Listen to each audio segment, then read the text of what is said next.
Hola, mi nombre es Daniel López. El mío es Natalia Roncancio. Yo soy Sebastián Marín. Y mi nombre es María Alejandra Romero.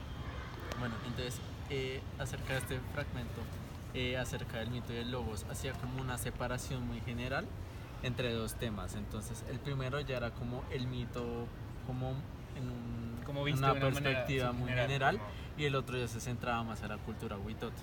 Entonces, empecemos primero por la parte general. Entonces, para ustedes, ¿qué es el mito? Pues, según lo que nos dice la lectura y las como con los conocimientos que yo tenía antes, el mito yo lo veo como un relato en el que se trata de buscar, pues como de relatar básicamente el origen del universo a partir de las diferentes culturas, que las culturas todos tienen un mito diferente acerca de cómo el origen de su cultura o como el origen de la humanidad pues fue en su momento. Sí, creo también que, como... pues una parte muy importante del mito es pues que está sujeto al cambio, ¿no? Como que depende de cada cultura y Sí. como Sí, como que el mito ya tiene una connotación oral, como que es un mito que Sí, sí que es pasa como de generación de en generación, generación, entonces como básicamente por lo que tradición oral. sí, y el mito pues sí tiene como esa connotación también que está Sí, sujeta o al sea, digamos cambio. algo muy importante de eso es como que el mito es algo que, o sea, que pues se supone que es para recordar nuestra historia. Es algo que no significa, es algo que no debe ser olvidado.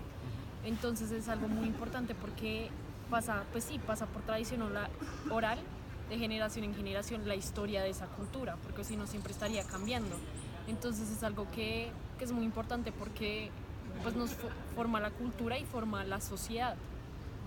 Pero entonces ya después, ya cuando llegó la cultura griega y todo eso, como que esas mismas personas como crearon la contraposición del mito, que era el logos, que ya era todo lo que era lógica, que era ciencia, que era razón. Pero entonces prácticamente como que ellos crearon como una separación entre los tres términos, entre mito, entre logos y en verdad. Pero lo que pero lo que me di cuenta es que prácticamente vienen de una Sí, misma de base, o palabras, sea, tienen un mismo origen. Porque principalmente la verdad es que, que es digno de ser recordado, que, o sea, que prácticamente está El mito. dentro del mito. Sí.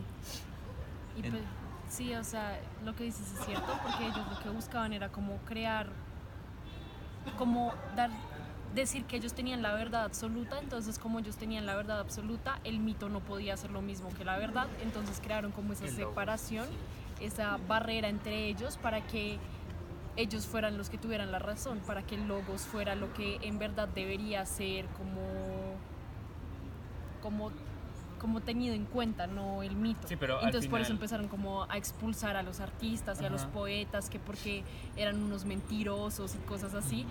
Pero en realidad eso es parte de la cultura y de nuestra historia. Entonces, pues, y pues en un principio eran la misma cosa.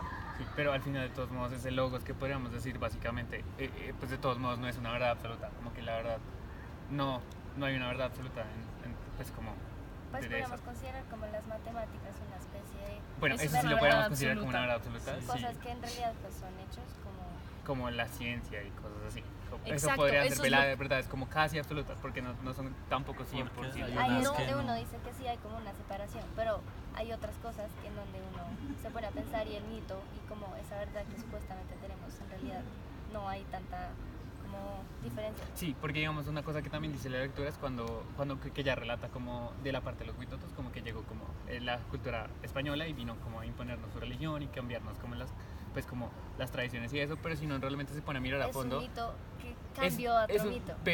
Sí. Pero si uno se pone a leerlo, básicamente tiene muchos elementos que se parecen, solo que Sí. están cambiados Sí. de unas palabras muy chiquitas, pero son elementos que básicamente son Sí, lo mismo. solo cambian como el nombre de las cosas a los que creemos. Sí. O sea, digamos, ya no creemos, digamos, En el sol, en el sí. sol y la luna y eso, sino que creemos en Dios y la Virgen Sí. y en el niño Dios y cosas así. Pero básicamente son es lo mismo. básicamente lo mismo porque siguen siendo cosas que en verdad no, o sea, que existen solo porque creemos en ellas.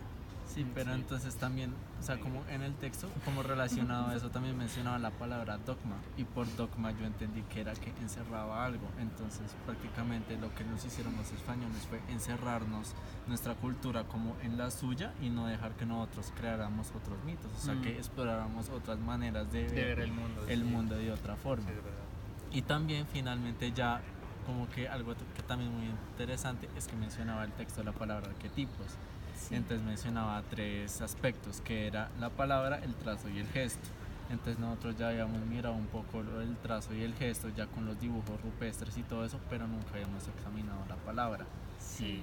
Entonces yo creo que la palabra también podría ser otra forma del inicio de Sí, todo. o sea, la palabra es un componente muy importante en el mito porque pues al ser una historia, Se necesitan sí, palabras todo como para está poder formado hacerlo. por palabras, entonces buscan la palabra o las cosas que sean necesarias para pues mostrar cómo es que nuestro mundo y nuestra cultura fue hecha.